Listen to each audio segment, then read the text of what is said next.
Hello viewers, আসসালামু আলাইকুম। Defence always update 24 এর চ্যানেলে সবাইকে স্বাগতম। আবার নতুন আরেকটি ভিডিও নিয়ে আপনার মাঝে হাজির হলাম। তো ভিউয়ার্স, আজকে আলোচনা করব কিছুদিন আগে বাংলাদেশ বিজিবিতে বিশাল বড় নিয়োগ বিজ্ঞপ্তি প্রকাশিত হয়েছে। সেই সার্কুলারের মাঠে কি কি কাগজপত্র নিয়ে যেতে হবে সে বিষয়ে বিস্তারিত আলোচনা করব। ভিডিওটাকে স্কিপ করবেন না।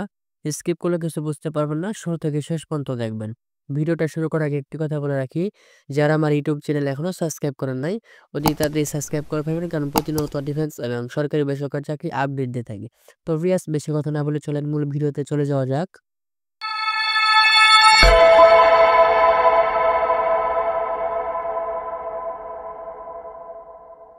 ভিডিও শুরু করার আগে আরো একটি কথা বলে রাখি, কোন কোন কাগজপত্র না নিয়ে গেলে আপনাকে মাঠেই ঢুকতে দেব না সে বিষয়ে এখন আলোচনা করব।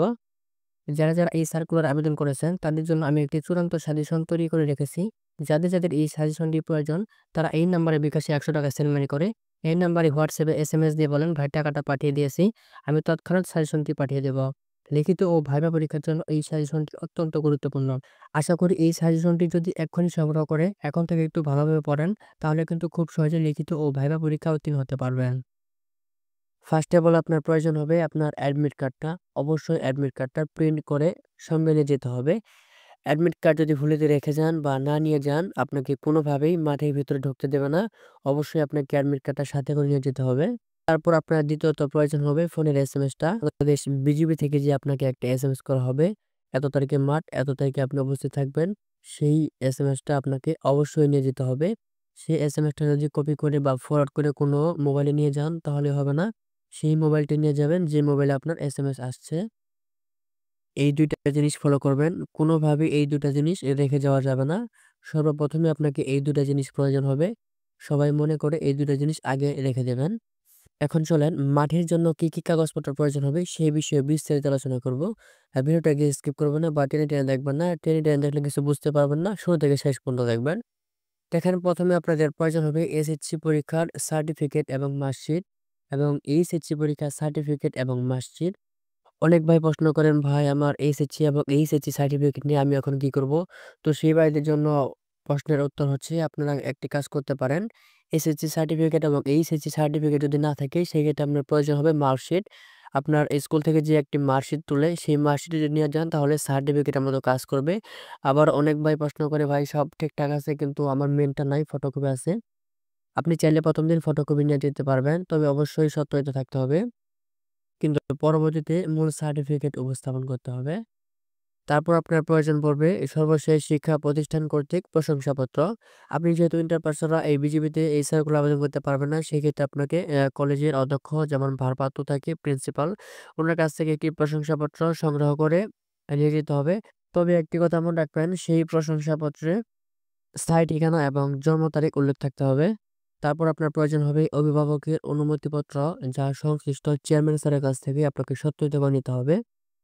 অভিভাবক সম্মতিপত্র হচ্ছে আপনার পরিবার থেকে আপনাকে বিজিবিতে যোগদান করতে দিবে কিনা তার একটি সার্টিফিকেট।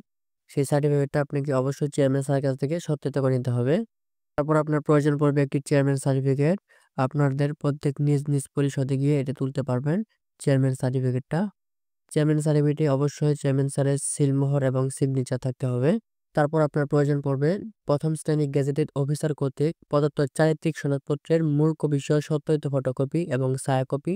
যদি কখনো কোথাও দেখেন ছায়াকপি, সেখানে আপনারা ফটোকপি বলে মনে করবেন, ওটা ফটোকপি ওখানে ছায়াকপি দিয়ে রাখে। যাই হোক, তারপর আপনার প্রয়োজন পড়বে সদ্য তোলা নীল ব্যাকগ্রাউন্ড সম্মিলিত ল্যাব প্রিন্ট সহ 11 কপি পাসপোর্ট সাইজের ছবি প্রয়োজন হবে।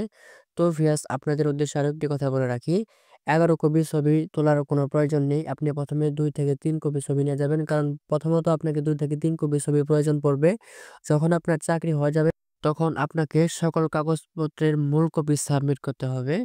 সেক্ষেত্রে আপনাকে সাজেস্ট করব, প্রথমে 11 কপি ছবি তোলার কোনো প্রয়োজন নেই। আপনি 2 থেকে 3 কপি ছবি নিয়ে যাবেন, যদি পরবর্তীতে লাগে আপনারা তুলে নেবেন। তারপর হচ্ছে 1 কপি ছবি চেয়ারম্যান স্যারের কাছ থেকে সিগনেচার করতে হবে, অর্থাৎ সত্যায়িত করতে হবে। অবশ্যই সিলমোহর থাকতে হবে চেয়ারম্যান স্যারের। আর 10 কপি হচ্ছে প্রথম গেজেটেড কর্তৃক কর্মকর্তার কাছ থেকে আপনাকে সিগনেচার অথবা সত্যায়িত করতে হবে। তারপর আপনার প্রয়োজন পড়বে ইউনিয়ন পরিষদ, পৌরসভার চেয়ারম্যান, কাউন্সিলের প্রদত্ত কর্তৃক অবিবাহিত সনদপত্র প্রয়োজন হবে। আপনি অবিবাহিত তার একটি সার্টিফিকেট প্রয়োজন হবে। তারপর দেখেন জাতীয় পরিচয়পত্রের মূল কপি সহ সত্যায়িত ছায়াকপি নিতে হবে। আপনার যদি কোনো ফটোকপি থাকে তাহলে অবশ্যই সত্যায়িত করে নেবেন। তবে মূল কপি অবশ্যই নিয়ে যেতে হবে। এই ছিল আজকের ভিডিও। ভিডিওটা যদি ভালো লাগে অবশ্যই চ্যানেলটা সাবস্ক্রাইব করে আমাদের পাশে থাকবেন। কোনো কিছু বোঝার থাকলে অবশ্যই কমেন্ট করবেন এবং ভিডিও ডিসক্রিপশনে হোয়াটসঅ্যাপ নাম্বার দেওয়া আছে। হোয়াটসঅ্যাপে লক দিবেন। আমি সমস্যার সমাধান করার চেষ্টা করব। তো ভিউয়ার্স সকলে ভালো থাকেন, সুস্থ থাকেন। আসসালামু আলাইকুম।